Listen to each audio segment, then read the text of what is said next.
Muy buenas tardes, mi nombre es Juan Camilo Rojas Tauta, soy estudiante de la Universidad Nacional Abierta y a Distancia.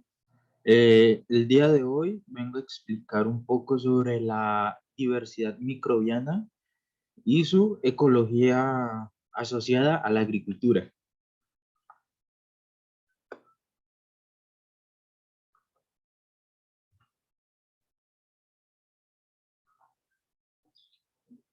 Como primer ítem, vamos a explicar los tipos de actividad eh, microbiana y la velocidad con que estas son activadas. Entonces, eh, entre su actividad podemos destacarla en poblaciones, gremios, comunidades. Estas sí dependen de un hospedador. Pues eso quiere decir si necesitan de un cuerpo para poder surgir o crecer o multiplicarse. Eh, entonces,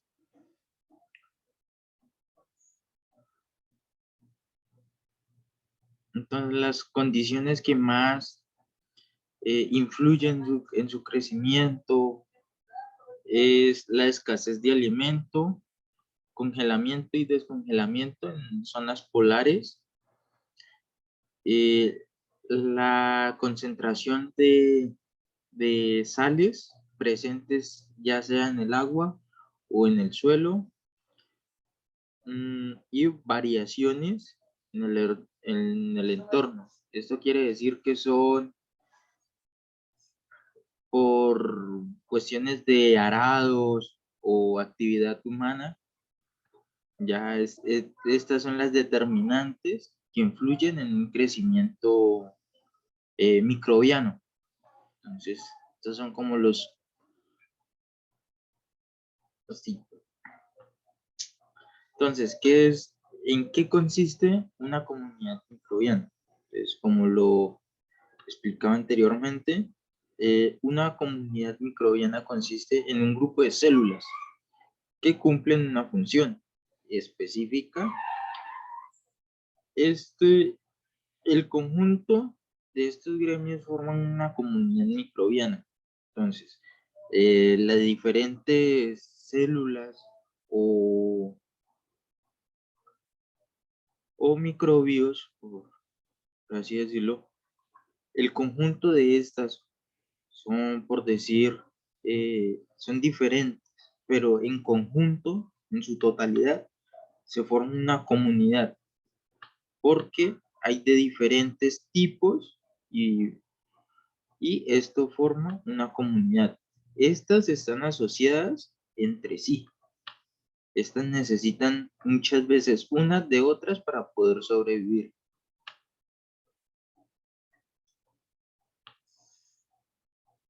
Entonces, la riqueza y la abundancia. Entonces, la abundancia es una terminología que se utiliza para estructurar la comunidad y está consolidado en la riqueza, que es el número de especies presentes en su hábitat, la diversidad y la diversidad funcional, el cual es el medio por el rango de atributos de la especie en un hábitat. Entonces, ¿esto qué quiere decir? Que abundancia se refiere en dos términos principales, que es la riqueza, que es la cantidad de especies presentes en un entorno, y la diversidad funcional, que es el rango de atributos de las especies.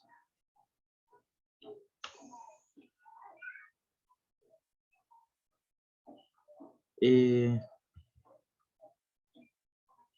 este es un mapa de ideas, el cual consiste en un ciclo microbiano de descomposición para poder generar energía y algunos elementos esenciales para el crecimiento de las plantas. Entonces acá podemos observar que las plantas generan energía o son como pequeñas baterías, sus frutos son pequeñas baterías de energía, y estos al descomponerse forman materia orgánica. Esta materia orgánica, los macros y micros organismos, lo que hacen es un sistema de descomposición que llevan a estas formas físico-químicas a un estado químico, el cual es absorbido nuevamente por las plantas y vuelve y genera un ciclo.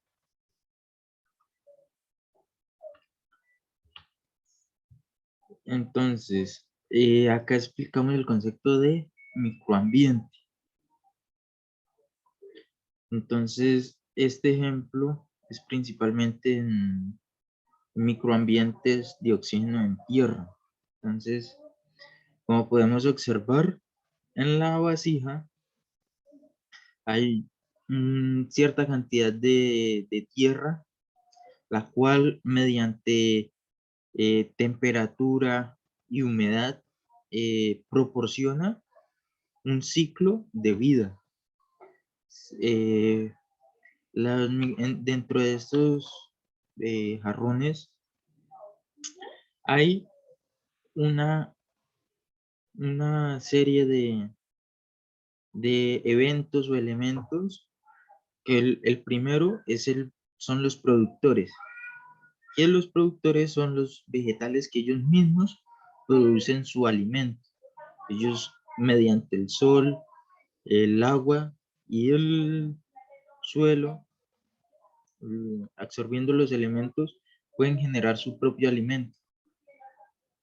Los consumidores, ya sea aves, pues en este caso son consumidores como eh, escarabajos y hasta lombrices. Y los descomponedores son los hongos y las bacterias que se encuentran dentro de ellos. Entonces, generando una cadena alimentaria o trófica. Entonces, eso. ¿Por qué? ¿Por qué se da la competencia entre microorganismos en el suelo? Y el por qué se favorece la cooperar. Entonces, la competencia microbiana se genera principalmente por alimento o espacio. Ellos se genera un choque entre ellos. Excelente. Entonces,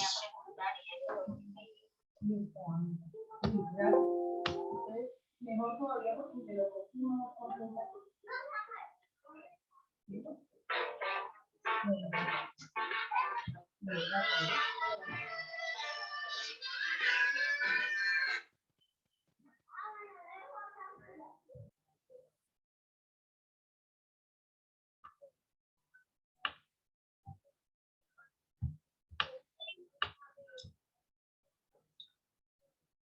¿Por qué se da la competencia entre microorganismos? Esta competencia principalmente es por alimento o el espacio en que ellas están. Entonces, principalmente es eso. ¿Y por qué se favorece en cooperar entre ellos? Entonces, muchas veces muchos microorganismos dependen energéticamente de otros, o de nutrientes requieren para seguir su ciclo de vida y su estándar.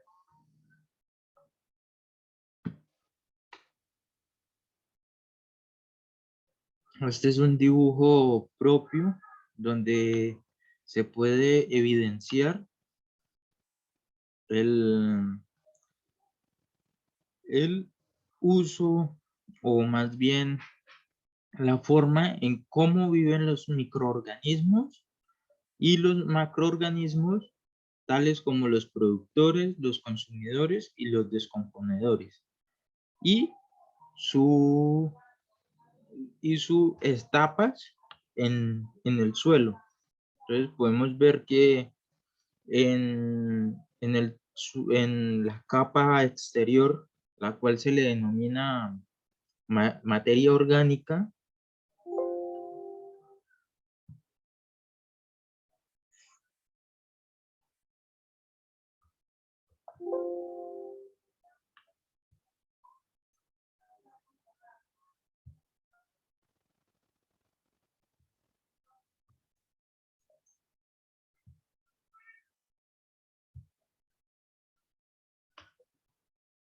este es un dibujo explicativo propio en el cual podemos ver la unión o la conformación de los productores, los consumidores, los descomponedores y los microorganismos.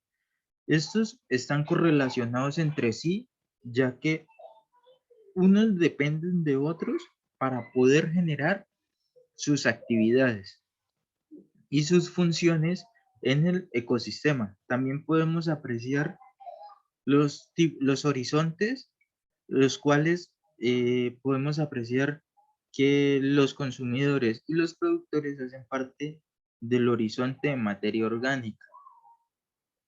Y ya lo que son descomponedores y microorganismos viven en el subsuelo en estos tres etapas que son horizonte A, B y C.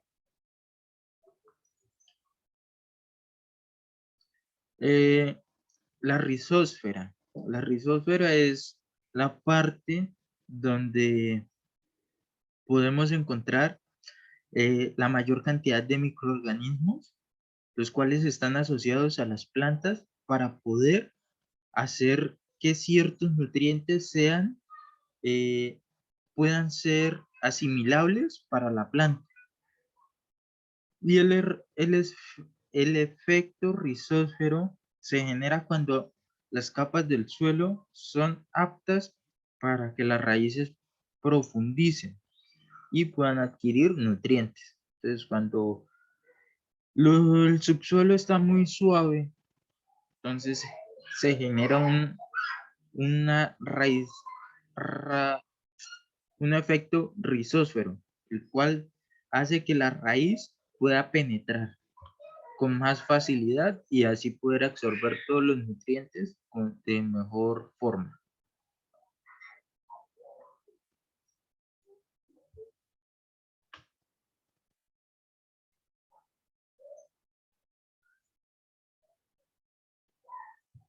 Entonces, como lo comentaba anteriormente, en la parte más activa de los microorganismos son en la zona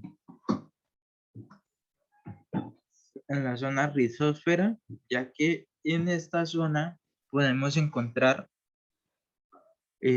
mayor cantidad de microorganismos, ya que ahí es donde se genera la unión entre la planta y los compuestos que son descompuestos para la adquisición en la planta. ¿Qué son CBS? Es una guía o un manual, el cual está constituido en 5 caracteres. Estos 5 caracteres es un levantamiento a nivel del suelo o del manto terrestre el cual nos determina ciertas condiciones, el cual nosotros podemos catalogar si hay de pronto una gran concentración de sales, el grado de compactación, eh, cantidad de raíz, ya que la penetración de la raíz y la compactación van asociadas, la aireación del suelo, granulometría, eh, tipos de suelo, material. Entonces, estos caracteres, en base a esta guía, nos da ciertas determinaciones o acciones para poder corregir y poder mejorar la calidad del suelo.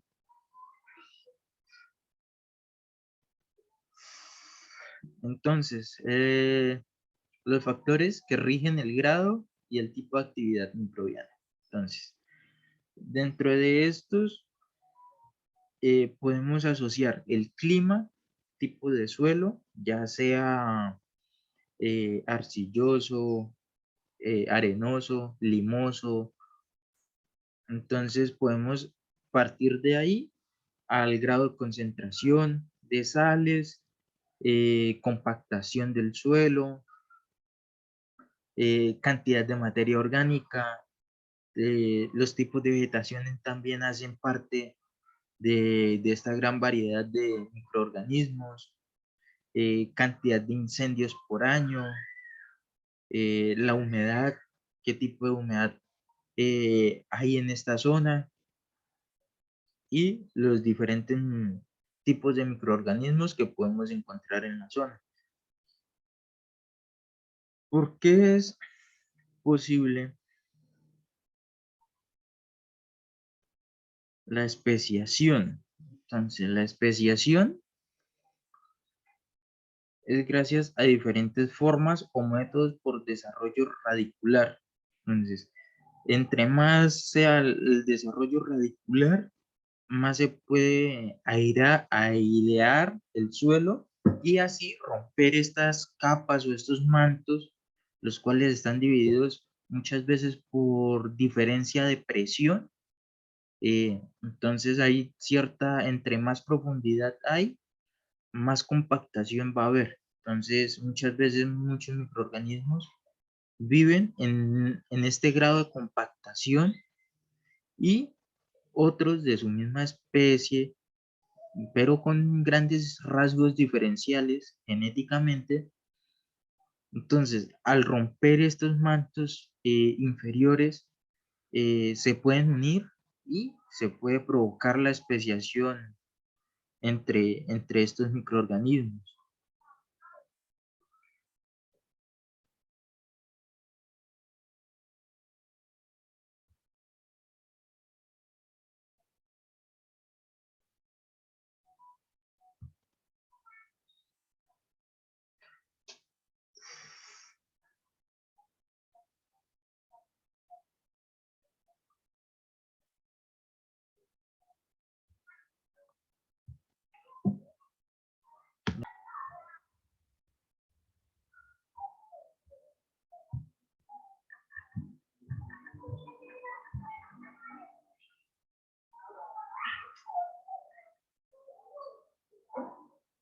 Entonces, el porqué de la diversidad y la abundancia de los suelos, de los microorganismos del suelo, juega un papel fundamental en la sostenibilidad del ecosistema. Entonces, los microorganismos son fundamentales ya que ellos son los últimos descomponedores de la materia orgánica y de todos los residuos vegetales y no vegetales, ya que ellos también cumplen una función muy importante que es el control o descomposición de, de residuos químicos que muchas veces generan daños en el ecosistema. Entonces los microorganismos son esenciales para la conservación de un ecosistema, ya que ellos generan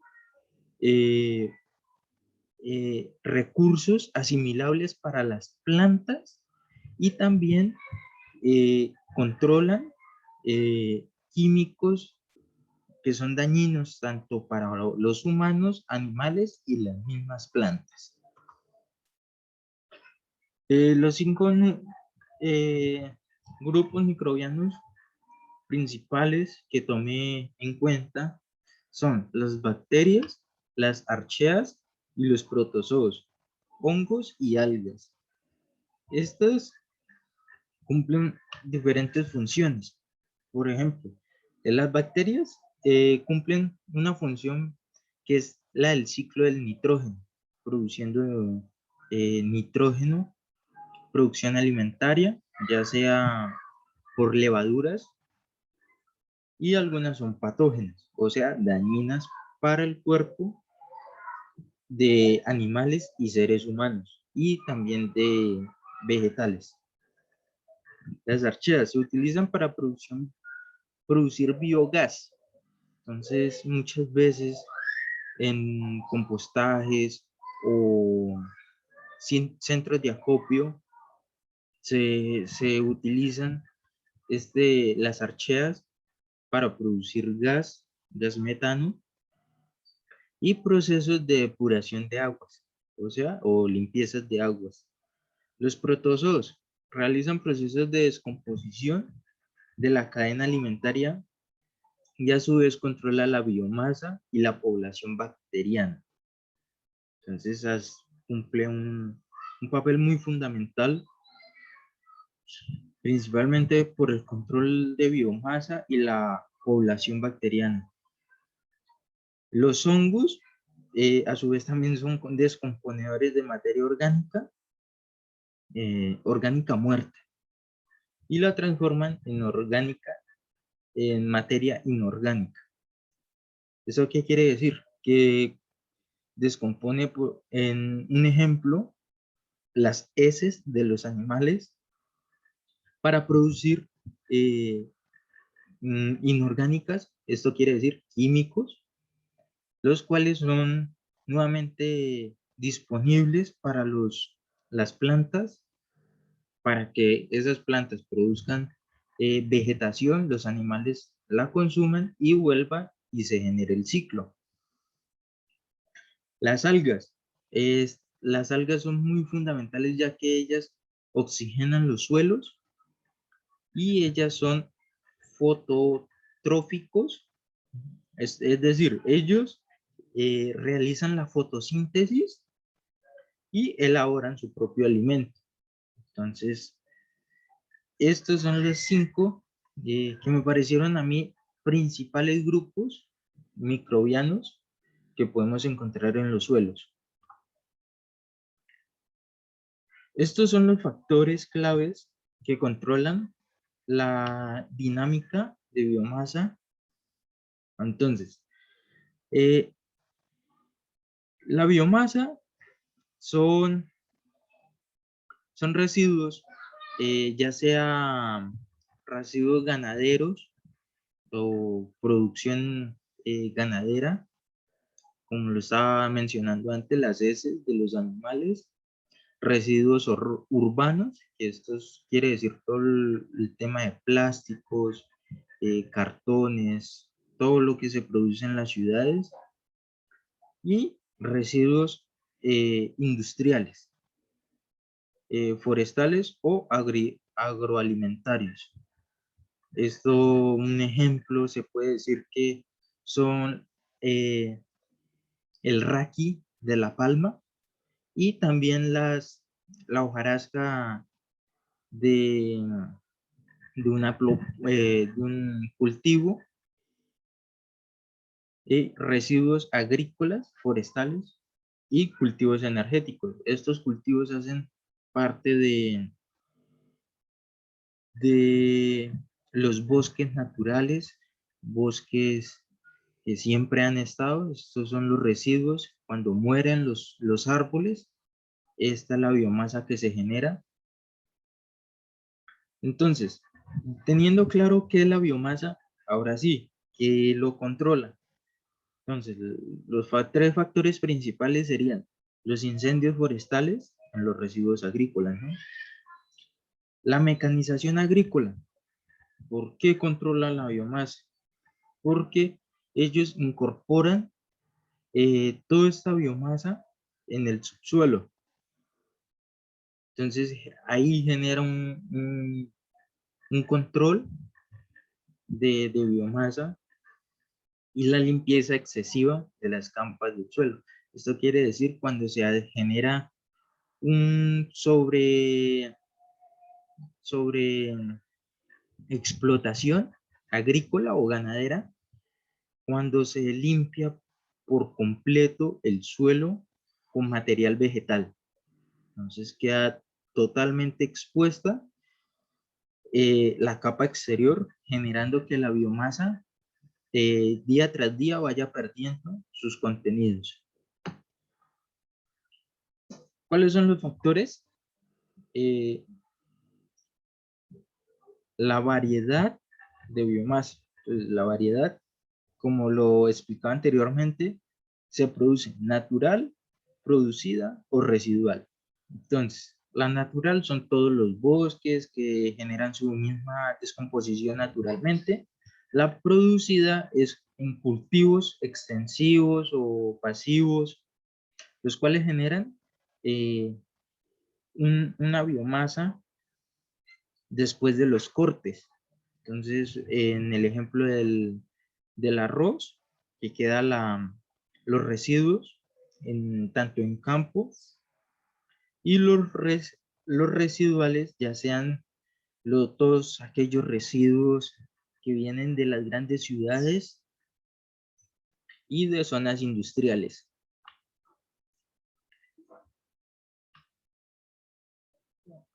¿Cuál es la principal reservorio de nutrientes? Entonces, el principal reservorio de nutrientes se generan en las biomasas. Las biomasas que están en el suelo, por ejemplo, las ramas secas, la hojarasca, esto genera mucha biomasa. En la descomposición podemos encontrar demasiados nutrientes. Entonces, esto quiere decir que la biomasa es como las baterías apagadas y los microorganismos hacen activar y generan nutrientes a partir de esta biomasa. ¿Por qué el tamaño de la biomasa microbiana puede proveer un estimado de productividad en el ecosistema? Vuelvo y reitero, la, la biomasa es una batería la cual los microorganismos la activan. Entonces, al activar, entre más biomasa tengamos en un ecosistema, mayor será la producción de nutrientes. Esto también, las variables lo determinarán, ya sea por humedad y eso, para la existencia de estos microorganismos.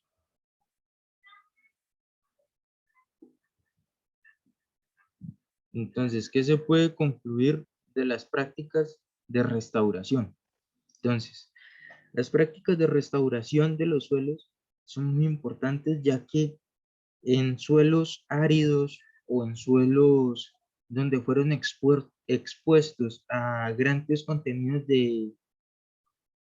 de químicos, entonces, al utilizar estos microorganismos, diferentes tipos de plantas, hongos, lo que hace es revertir y neutralizar estos químicos para así poder generar otra vez estas cantidades de biomasa y nutrientes para poder generar nuevos cultivos o nuevas plantaciones. Esto es la bibliografía. Espero sea de su total agrado. Muchísimas gracias por todo.